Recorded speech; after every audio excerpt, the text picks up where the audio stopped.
마가복음입니다. 마가복음 16장 1절에서 20절까지 그 챕터를 마지막으로 봉독하도록 하겠습니다.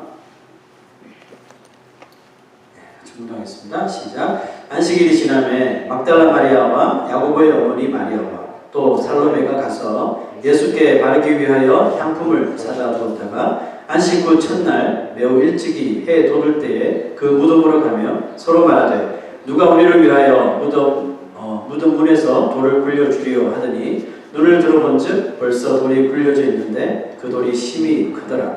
무덤에 들어가서 흰옷을 입은 한 청년이 우편에 앉은 것을 보고 놀라매 청년이 이르되 놀라지 말라. 너희가 십자가에 못 박히신 나사렛 예수를 찾는구나. 그가 살아나셨고 여기 계시지 아니하니라. 보라, 그를 두었던 곳입니다. 가서 그의 제자들과 베드로에게 이르기를 예수께서 너희보다 먼저 갈릴리로 가시나니 전에 너희에게 말씀하신 대로 너희가 거기서 배우리라 하라 하는지라. 여자들이 몹시 놀라 떨며 나와 무덤에서 도망하고 무서워하여 아무에게도 아무 말도 하지 못하였더라.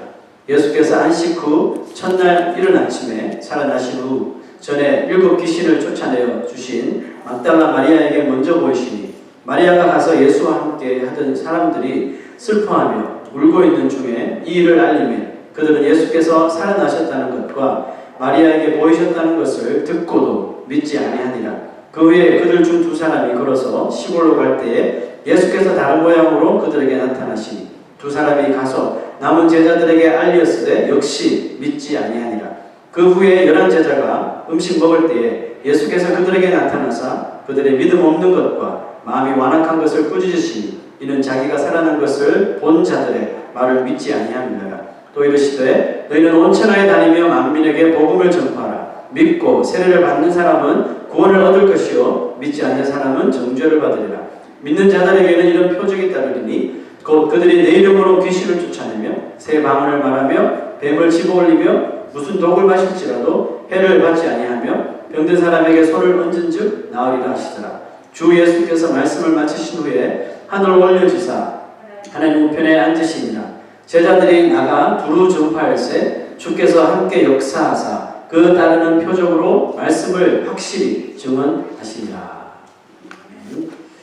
복음서에 기록된 예수님의 생애를 처음부터 예수님의 탄생부터 십자가의 죽음에까지 우리가 다 살펴보았습니다. 오늘은 이제 그 예수님의 생애 마지막 이 말씀인데요. 마지막 시간으로서 이 사복음서 기자들이 빠짐없이 앞다투어 기록했던 예수님의 생애 마지막 기록인 이 부활 사건에 대하여서 함께 말씀을 나누겠습니다. 사실 예루살렘에 들어오신 예수님의 행적을 보면서 역시 진짜 예수님이시다 라는 우리가 생각을 했지만 한편으로는 너무나도 무기력하게 예루살렘 들어오시기 전과 후의 모습이 너무 이렇게 다르게 그냥 일방적으로 당하시는 모습을 보면서 솔직히 우리가 가슴도 아프고 답답함도 있었습니다. 그러나 예수님의 부활은 그가 왜 하나님이신지 또 그리고 인간은 그 앞에 얼마나 빈약하고 연약한 존재인지를 깨닫게 해주고 있습니다. 마태가 기록한 예수님의 그 부활의 순간을 한번 읽어보겠습니다. 큰 지진이 나며 주의 천사가 하늘로서 내려와 돌을 굴려내고 그 위에 앉았는데 그 형상이 번개 같고 그 옷은 눈같이 희근을 지키던 자들이 그를 무서워하여 떨며 죽은 사람과 같이 되었다. 예수님이 십자가에서 상상할 수 없는 고난과 핍박을 당하는 모습을 보며 우리뿐만 아니라 하늘의 그 천사들도 아마 상당히 보기 힘들었을 것이고 참기 괴로웠을 거예요. 왜냐하면 하나님이 손수 창조하신 그 인간들에게 수모를 당하고 못 박힘을 당하고 침뱉음을 당하고 조롱을 당하는 것을 이 천사들도 이해하지 못했기 때문에 그렇습니다. 십자가에서 돌아가시고 이제 무덤에 계신 지 3일째 되는 날 천사에게 하나님의 명령이 떨어졌습니다. 부활하신 예수님을 보좌하라는 그런 오더가 내려지고 이제 엄선된 천사가 하나님의 명령을 받고 그 무덤으로 내려가죠. 큰 지진을 일으키면서 이것이 하나님의 역사다 이렇게 보이는 것처럼 마치 그 예루살렘에 머무는 동안 예수님이 아무런 신적인 능력을 행하시지 않으셨지만 십자가에서 정말 어린 양처럼 희생 제물이 되셨지만 부활 때는 달랐다는 겁니다. 큰 지진을 이 천사가 일으키면서 하늘로서 번개같이 내려와서 그 무거운 무덤돌을 간단하게 옮긴 후에 그 무덤이 옮겼던 돌 위에 딱 앉으니까 그 모습을 본 그 군인들이 겁에 들려서 보니까 지키던 자들이 그를 무서워하여 떨며 죽은 사람과 같이 된다. 죽었다는 게 아니라 살아있지만 죽은 것처럼 되어버리더라는 겁니다.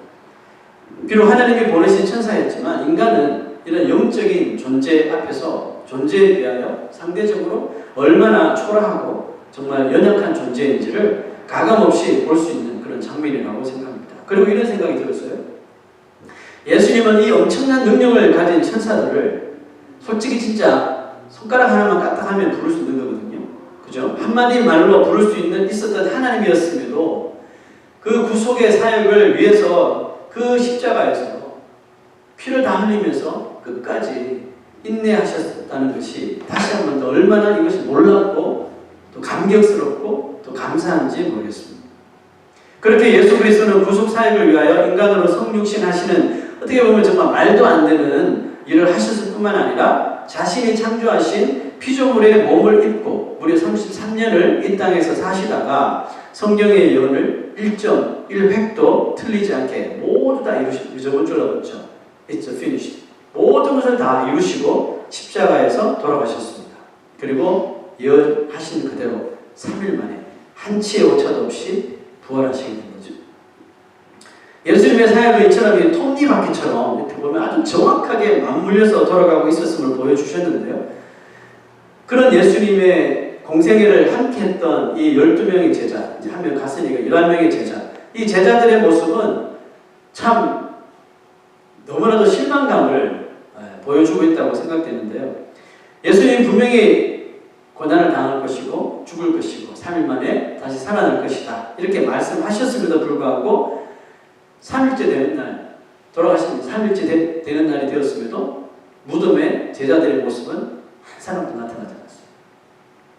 복음서 제자들은 예수님이 죽으신 지 3일 만에 무덤을 찾아온 사람들이 있었는데 제자들이 아니라 3명의 여자들 뿐이었다고 기록을 했죠.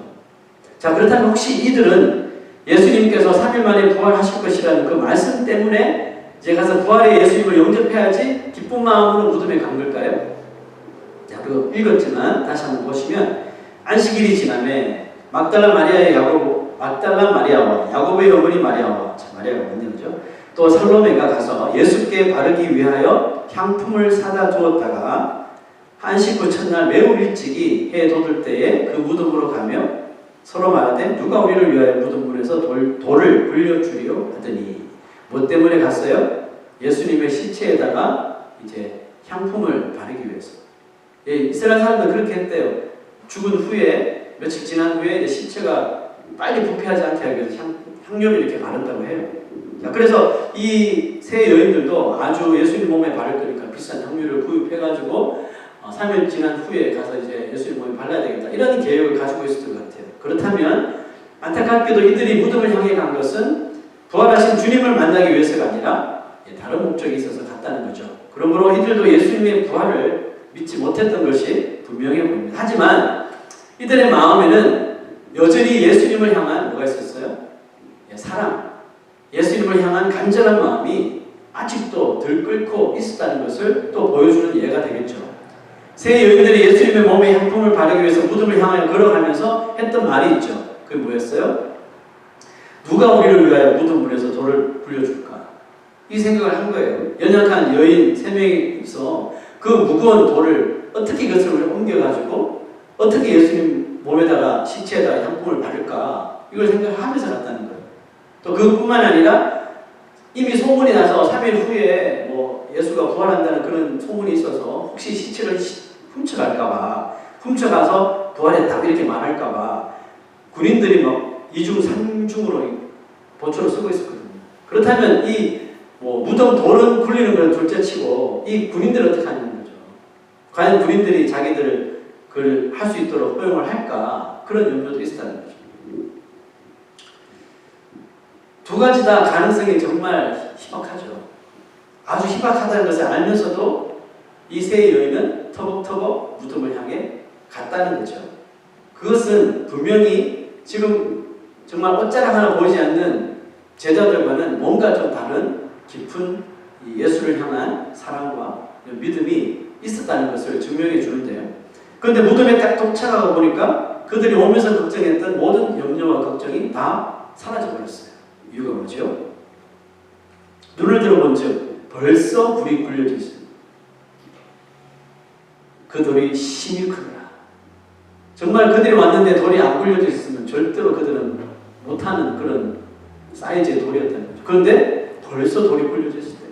이 말은 예수님의 부활은 정말 안식 후 3일 후에 정확하게 이스라엘의 그런 시간상으로 안식일이 되자마자 바로 부활이 일어났다는 사실이에요.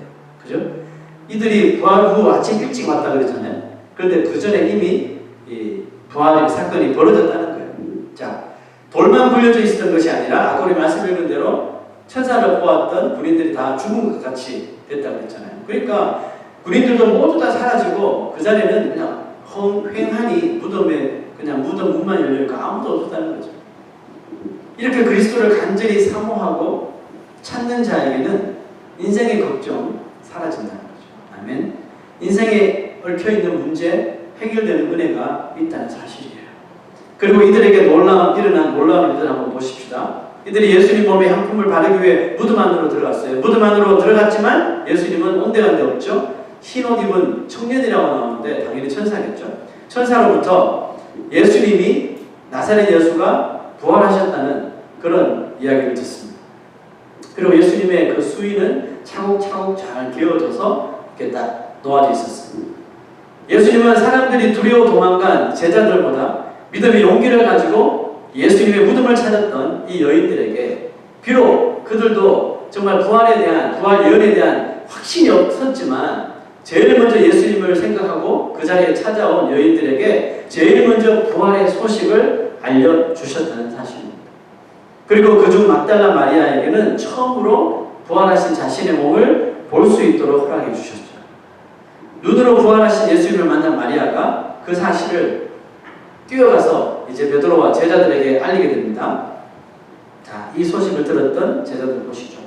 마리아가 가서 예수와 함께 하던 사람들이 슬퍼하며 울고 있는 중에 이 일을 알림에 그들은 예수께서 살아나셨다는 것과 마리아에게 모이셨다는 것을 듣고도 믿지 않아요. 왜 믿지 않았을까요? 다른 복음서에서는 이 여인들이 했던 말을 자기들이 꾸며낸 걸로 너희도 꾸며냈지 이렇게 무시했다는 거예요. 자, 그 다음에 또 성경 보면 엠마오로 가는 제자들에게 예전에 제가 설교했었죠. 그 제자들이 예수님이 길에서 나타나셔서 또 부활하신 몸을 보여주셨잖아요.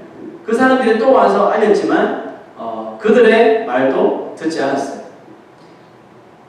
여러분 이 정도 되면 정말 지독하게 안 믿는 거죠.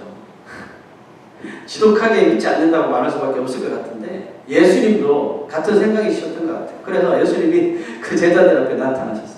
그 후에 11제자가 음식 먹을 때 예수께서 그들에게 나타나서 그들의 믿음 없는 것, 마음이 완악한 것을 꾸짖으셔서 왜 꾸짖으셨을까요? 이는 자기가 살아난 것을 본 자들의 그 말을 믿지 아니냐. 내 눈으로는 안 보면 못 믿겠다 이거 아니에요. 그죠? 우리들 제쳐놓고 너희들에게 먼저 볼 이유가 없다 이거 아니에요. 무시하고 그죠? 여자들이라고 무시하고 멸시하고 그런 정말 속 좁은 이 제자들 예수님이 나오셔서 왜 내가 먼저 저들에게 보였는데 왜 안 믿니? 이 완악한 자들아. 이 꾸짖었다는 거죠. 자, 여러분 다른 사람도 아니고 이 제자들이 이렇게까지 예수님의 부활에 대한 믿음이 없었던 뭐 이유가 있지 않을까요? 왜 사람들 그렇게 한두 명도 아니고 2번씩이나 와 사람들이 와서 예수님 살아나셨다고 또 막달라 마리아는 내가 봤다고 예수님 만났다고도 이야기하는데 왜 안 믿었을까요? 저는 좀 이상하지 않아요? 한테 지방할 수도 없고 왜 이렇게 안 믿는 걸까요? 저도 이게 성경 읽으면서 화딱지가 나더라고요. 왜 이렇게 안 믿느냐. 우리야 몇 주 동안 이 십자가 위에서 전하신 가상 7년의 말씀을 통해서 십자가의 고난, 십자가의 죽음이 결국은 구속사역을 이루시기 위한 방편이셨다는 것을 알기 때문에 그렇지만 그 당시 예루살렘은 완전히 여러분 다른 분위기였다는 것을 생각해야 돼요.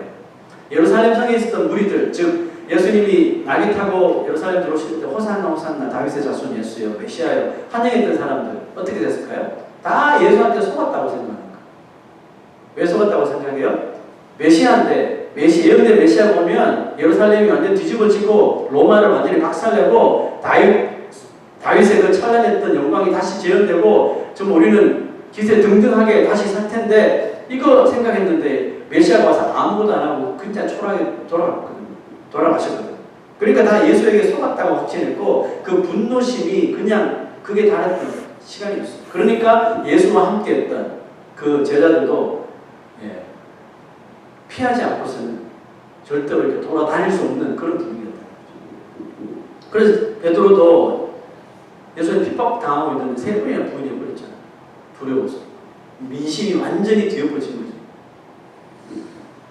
더군다나 제자들은 무슨 생각을 마음에 가지냐면 그 예루살렘의 그 무리들처럼 예루살렘에서 예수님이 메시아 왕국을 딱 완성하실 텐데 완성하시면 그들은 뭐가 된다고요? 예수님의 오른팔이 될 건가 왼팔이 될 건가? 적어도 한 자리는 찾아야겠지. 그 영광스러운 예수 그리스도의 왕국에서 이거 생각하고 있었거든요. 그래서 예수님 최후 만찬하기 전에도 그러니까 요한의 엄마가 와서 주님의 나라에 우리 아들 오른쪽 왼쪽 시켜달라고 막 그런 거 아니에요. 제자들도 막 싸우고 막 우리는 엄마 없나 그러고 막 싸웠단 말이죠. 즉 제자들의 마음은 그런 상태에서 예수 이렇게 들은 말이 뭐예요? 내가 십자가 고난을 당할 것이고 죽을 것이고 3일 만에 부활할 것이다. 이 말을 했는데 제자들 마음이 그런데 예수님의 그 예언이 들어오겠어요? 그런 일은 일어나지 않습니다. 베드로가 호언장담했죠. 절대로 나는 죽을지언정 주님을 떠나지 않겠습니다. 그렇게 새빨간 거짓말까지 했다는 거예요. 그리고 설마 하는 사이에 진짜 예수님이 십자가에서 숨을 거두었죠. 그 제자들의 심정은 끈떨어진 영이 된 거죠. 아 이제 진짜 it's over. 다 끝났다. 뭐 3일 만에 부활 예언이고 뭐고 지금 뭐 아무것도 없는 거예요. 그냥 다 끝났다고 여겼고 삶의 소망을 그냥 완전히 잃어버리고 어떻게 하면 예루살렘을 떠나서 할까 이런 계획을 가지고 있었단 말이죠.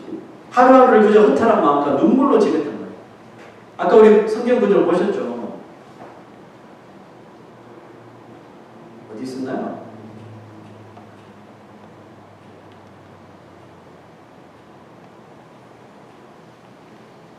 됐어. 자, 제자들이 울고 있었다는 거예요. 울고 슬퍼하며 눈물 흘리고 있었다는 거죠. 이거 뭐예요? 분명히 예언을 알았다면, 부활의 예언을 믿었다면 3일째 되는 날 적어도 무덤에 모였어야 되는 거잖아요. 그죠? 그런데 정말 아무도 나타나지 않았다는 것은 그냥 다 끝났다고 그들이 자포자기 했다는 사실이겠죠. 여러분 이것이 솔직한 그 당시 예루살렘과 제자들의 상태였다는 것을 우리가 생각해야 돼요. 그리고 이 사실을 가장 잘 아는 분이 누굴까요? 바로 부활하신 예수님이겠죠. 이 예수님이 다 알고 계셨으니까. 그래서 부활의 몸으로 제자들 앞에 나타나신 거예요. 나타나셔서 먼저 정말 그들의 댐댐이를 좀 꾸짖으셨죠. 왜 이렇게 못 믿느냐? 왜? 그리고 그들의 마음의 완악함을 혼내셨어요. 그런데 여러분 이게 예수님께서 이 제자들을 혼내려고 부활하신 게 아니라는 거예요. 제 눈에는 좀 더 이렇게 차근차근 설명하시고 설득을 통해서 그들의 부활의 믿음을 완전하게 회복시켜 주시려고 하시는 것을 우리가 볼 수 있는데요. 왜냐하면 그것이 예수님이 부활하셔서 제자들에게 자신의 몸을 보이신 이유이기 때문에 그래요. 믿음을 잃어버린 자들에게 믿음을 회복시켜 주시고 소망을 잃어버린 자에게 소망을 주시는 분이 누구예요? 그분이 바로 예수님이시기 때문에 그렇습니다. 제자들의 마음에 예수님이 하셨던 이 부활의 예언이 진실임을 확신시키기 위하여 예수님은 40일 동안을 이 땅에 계속 머물러 계시죠. 40일 동안 머무르시면서 뭘 하셨을까요? 예수님께서 자신의 모든 것을 오픈하셨어요. 뭘 하셨나요? 의심하는 제자가 있다면 손수 못 박히신 손과 발을 보여주시고 참자국을 보여주시고 손 놓으라고 도마에게 직접 만져보라고 만져보면 믿겠느냐 직접 만져보라고 다 오픈하신 거예요. 또 제자들 배신자들과 함께 또 음식 나누시면서 그들의 마음에 의심이 부활하신 예수님에 대한 의심이 완전히 사라지도록 자신을 모으시고 또 모으시고 부활에 대한 소망을 확실히 가질 수 있도록 40일 동안 그렇게 예수님께서 하셨다는 거죠. 이렇게까지 하신 분명한 이유를 성경은 이렇게 설명하는데요. 너희는 이 모든 일의 witness, 증인이다. 그리고 보세요. 너희는 온 천하에 다니며 만민에게 복음을 전파하라. 믿고 세례를 받는 사람은 구원을 얻을 것이요 믿지 않는 사람은 정죄를 받으리라. 예수님의 성육신과 십자가 사건만큼 절대로 부인되어서는 안 되는 것이 뭐예요? 바로 부활의 사건이라는 겁니다. 그리고 이 세 가지는 성육신, 십자가, 부활, 이 세 가지는 예수 그리스도를 믿는 모든 그리스도인들의 신앙이 되어야 돼요. 아멘. 여러분, 예수님의 성육신, 동정녀를 통한 성육신, 예수님의 십자가의 죽음, 그 다음에 부활, 이 세 가지 중에 한 가지라도 우리가 헷갈리거나 의심되면 우리는 올바른 믿음을 가질 수가 없어요. 그래서 만약 여러분들이 신앙생활하다 이 세 가지 중에 하나, 이거는 정말 못 믿겠는데 하면 저를 찾아오시든지, 예? 주님을 찾든지 하셔야 돼요. 이 세 가지 문제는 우리 그리스도인들의 모든 이 세상의 그리스도인들의 신앙이 되어야 됩니다. 이 세 가지는 무슨 일이 있어도 흔들려서는 안 돼요. 그리고 신앙이 될 뿐만 아니라 우리 그리스도인들의 삶 자체가 됩니다. 자, 그래서 그런 면에서 우리가 한번 이것을 바꾸어서 우리에게 적용시켜보면 성육신은, 예수님이 이 땅에 오신 성육신은 바로 우리의 예수를 믿음으로 본 어게인 되는 거듭남이라고 우리가 한번 생각해 볼 수 있고, 십자가는 뭘까요? 십자가는 신자가 이 세상에서 이 믿음 때문에 당할 수밖에 없는 그런 고난을 말할 수 있겠죠. 그리고 그 고난을 믿음으로 끝까지 예수님처럼 인내하는 신자에게 마지막 날 주어지는 영광스러운 일이 뭐예요? 부활이라는 겁니다.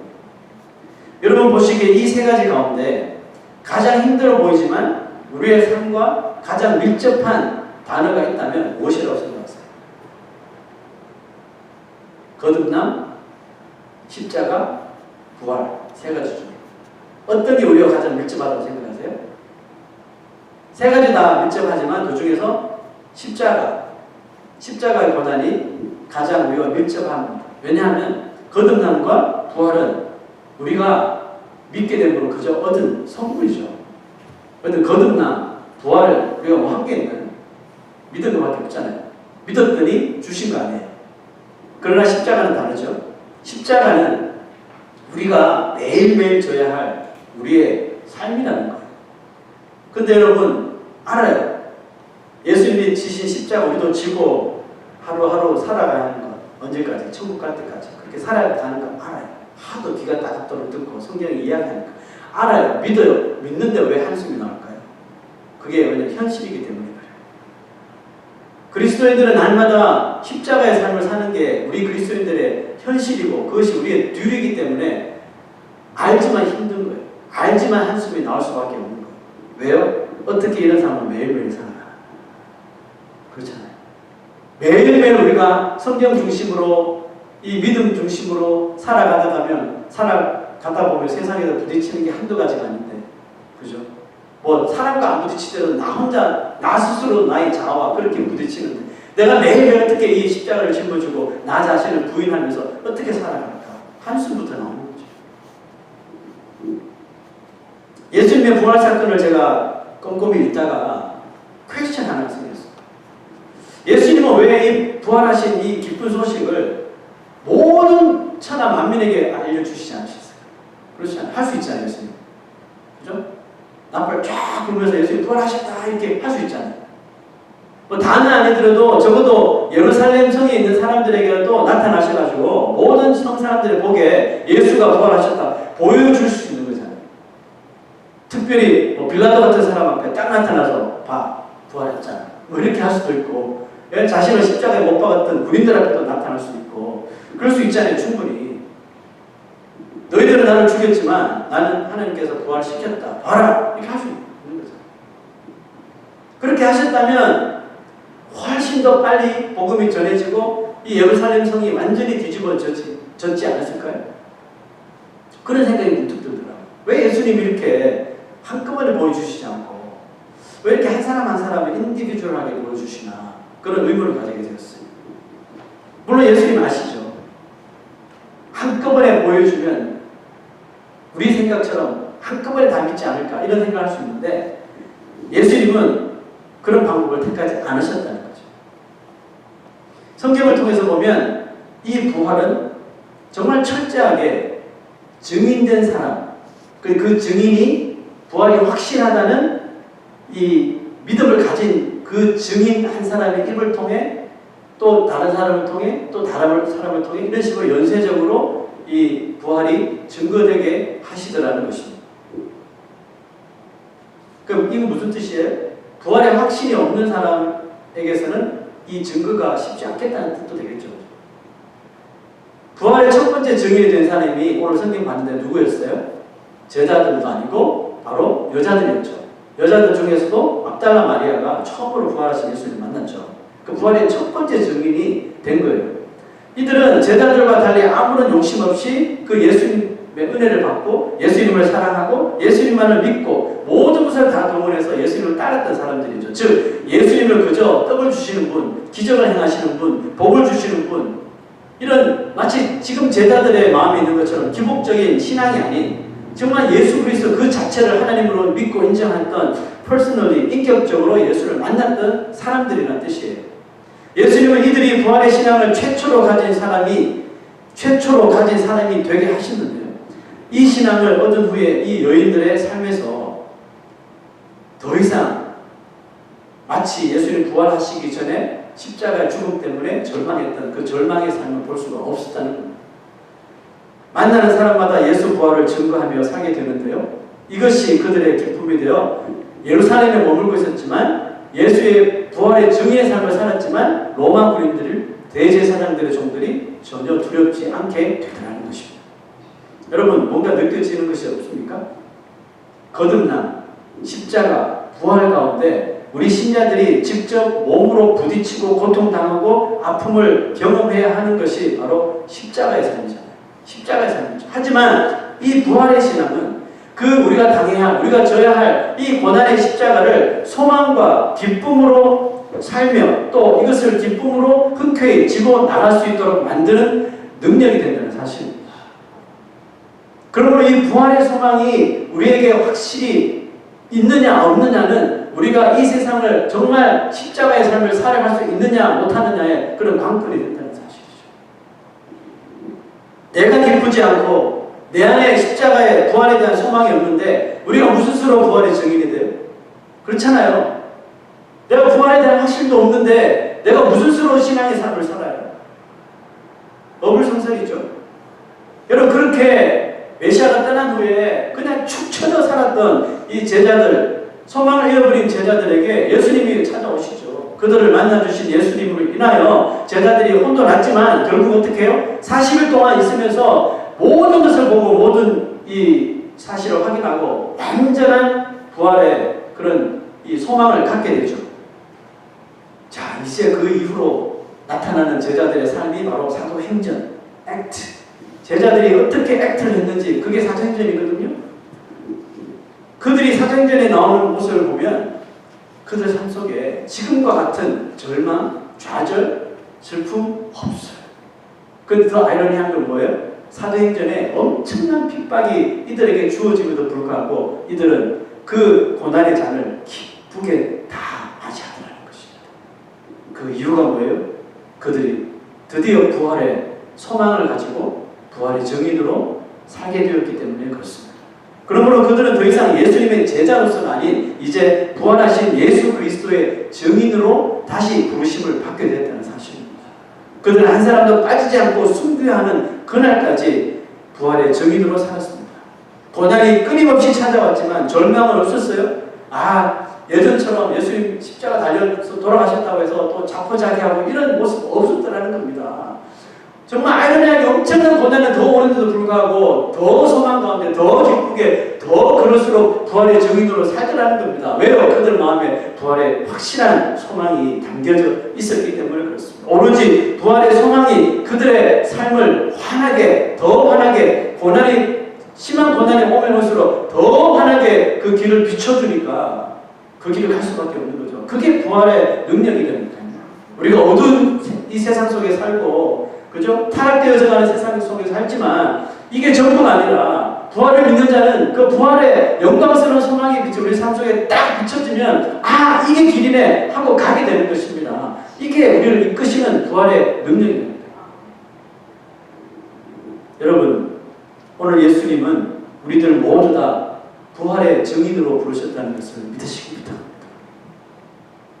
우리들 모두 부활의 증인으로 부르셨어요. 여러분, 증인은, 여러분 혹시 법정에서 증인 한번 해보신 적 있어요? 그런 거 하면 안 되겠죠, 그죠? 네. 제가 딱 한 번 해봤어요. 이쪽에서 저희 교회 이제 학생부에 사고 쳐가지고 증인 자리를 쓴 적이 있는데, 증인은 자신이 본 것만 전해야 되죠. 이걸 어기면 그 사람도 감옥 갈 수 있죠. 증인은 자신이 본 것만 전하는 사람이에요. 여러분, 우리는 성경을 통해 예수 그리스도의 생애 모든 것을 지금 다 보았어요. 보았을 뿐만 아니라 이것이 하나님의 말씀임을 그대로 다 믿었죠. 믿고 이제는 예수님이 하신 그 일을 세상에 전하는 증인으로 서게 된 것입니다. 부활은 성경을 통해서 이론으로만 듣는 것이 아니라, 그러므로 이것을 예수님의 생애가 진짜라는 것을 다 믿는 사람은 부활이 이론이 아니라 현실이 되어야 되는 거예요. 부활을 우리가 매일매일 살아야 되는 거예요. 경험해야 되는 것입니다. 우리는 부활을 사는 그런 증인이 되어야 된다는 것이죠. 부활을 사는 사람은 이 세상에서 당하는 어떤 정말 고난 속에서도 소망의 빛을 바라보는 사람이 되는 거예요. 예수님께서 말씀하셨죠. 나를 믿는 자는 죽어도 살겠고 살아서 나를 믿는 자는 영원히 죽지 아니하리라. 그것을 너희들이 믿느냐 말씀하셨죠. 여러분, 죽어도 산다는데, 아니 죽어야지 영원히 살 수 있는 부활의 믿음을 가진다는데, 우리가 이 세상 살면서 고난을 두려워하고 죽음을 두려워한다. 여러분, 도대체 이건 무슨 논리일까요? 여러분, 그리스도에는 그런 논리가 적용이 안 되는 존재라는 거 아세요? 세상에서는 이게 적용이 돼요. 이게 논리가 적용이 돼요. 고난 오니까 힘들지. 그러니까 자포자기하지, 포기하지, 실패하지, 슬프지, 고통당하지. 근데 그리스도인들은 이 논리가 적용이 안 된다니까요. 죽어도 산다는데 왜 죽음을 두려워해요? 고난 가운데서 힘내하고 버티면 그 부활의 소망이 우리를 천국으로 인도한다는데 무엇을 두려워해요? 그죠? 이게 신앙적이고 성경적인 논리라는 거니까요. 근데 우리는 정말 비논리적으로 살고 있죠. 왜 그럴까요? 교회를 다니고 예배를 드리고 기도를 하고 말씀을 읽고 신앙생활을 하고 뭐 자주는 아니지만 예수 믿으라고 말도 하면서 사는데도 불구하고 왜 우리는 세상 살면서 찾아오는 세상적인 고난, 사람에게서 돌아부터 날아오는 이런 화살을 맞고 예? 힘들어하고 죽겠다고 그러고 또 이게 그냥 하루만 끝나면 되는데 이게 계속 가고 왜 그래요? 왜 그럴까요, 여러분? 한 가지 이유밖에 없어요. 부활을 살지 않기 때문에 그래요. 그 사람 마음속에 이 확실한 부활의 증인으로서의 그런 확신이 없이 사니까 그냥 세상에서 부딪히는 것 때문에 이리 넘어지고 저리 쓰러지고 좌로 우로 치우치고 요동치는 겁니다. 성경은 분명히 말하고 있지 않아요? 나를 믿는 자는 좌우로 치우치지 않고 그렇죠? 요동하지 아니하리라. 예수 그리스도가 우리의 흔들리지 않는 반석이 되시니까 절대로 요동하지 않으리라. 이게 논리적인 성경적인 논리거든요. 그러니까 우리는 얼마나 비논리적으로 사는지 몰라요.